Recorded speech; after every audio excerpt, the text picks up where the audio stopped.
बांग्लादेश में राजनीतिक उथल पुथल के बाद एक बार फिर बड़ा लोकतांत्रिक परीक्षा का समय आ गया है।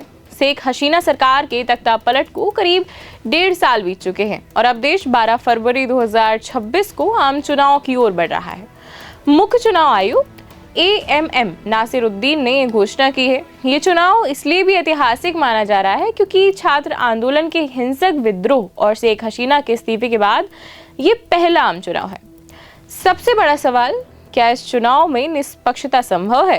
क्योंकि इस बार देश की सबसे बड़ी और सबसे पुरानी राजनीतिक दलों में एक शेख हसीना की आवामी लीग चुनाव में हिस्सा नहीं ले पाएगी। छात्र आंदोलन के दौरान बड़े नेताओं की गिरफ्तारी और पार्टी पर लगे राजनीतिक प्रतिबंधों के चलते आवामी लीग पूरी तरह चुनावी दौर से अब बाहर है, जबकि देश में आज भी इस पार्टी का बड़ा जनाधार माना जाता है। बांग्लादेश में हर 5 सालों में संसदीय चुनावों का प्रावधान है। संसद की कुल 350 सीटों में 50 सीटें महिलाओं के लिए आरक्षित रहती हैं।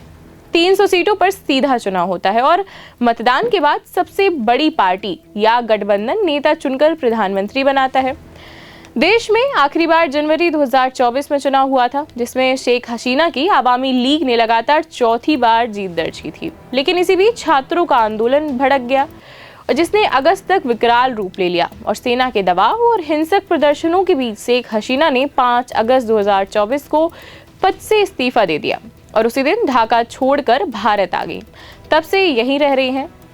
अब नए चुनाव के लिए नामांकन दाखिल करने की अंतिम तारीख 29 दिसंबर है और नाम वापस लेने की आखिरी तारीख 20 जनवरी तय कर दी गई है। 12 फरवरी 2026 को सुबह 7:30 से 4:30 बजे तक मतदान होगा। करीब 12.8 करोड़ मतदाता अपने मताधिकारों का उपयोग करेंगे। इस बार मुख्य मुकाबला होगा पूर्व प्रधानमंत्री खालिदा जिया की BNP पार्टी और कट्टरपंथी जमात इस्लामी और छात्र आंदोलन से उभरी NCP पार्टी के गठबंधन के बीच। इस पूरे मामले पर ये अटकलें भी लगाई जा रही हैं कि इस चुनाव में BNP पार्टी कुछ कमजोर पड़ गई है, क्योंकि इस पार्टी की पूर्व प्रधानमंत्री जो बांग्लादेश में रही हैं, वो खालिदा जिया का स्वास्थ्य अब खराब है और अभी हाल ही में वो एक अस्पताल में भर्ती है ढाका के। लेकिन ये चुनाव इस बार बहुत खास है क्योंकि 1971 की आज़ादी के बाद पहली बार संसदीय चुनाव और जनमत संग्रह यानी रेफरेंडम एक ही दिन हो रहा है।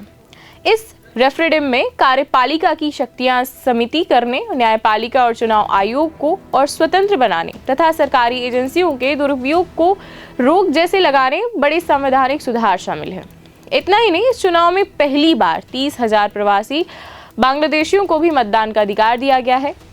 अब दुनिया की निगाहें इस बात पर टिकी हैं कि बिना आवामी लीग के और गहरे राजनीतिक उथल पुथल के बीच होने जा रहे इन चुनावों में बांग्लादेश किस दिशा में कदम बढ़ाता है। क्या ये चुनाव देश में स्थिरता और लोकतांत्रिक व्यवस्था की बहाली करेगा या फिर नए संघर्षों का रास्ता खोलेगा?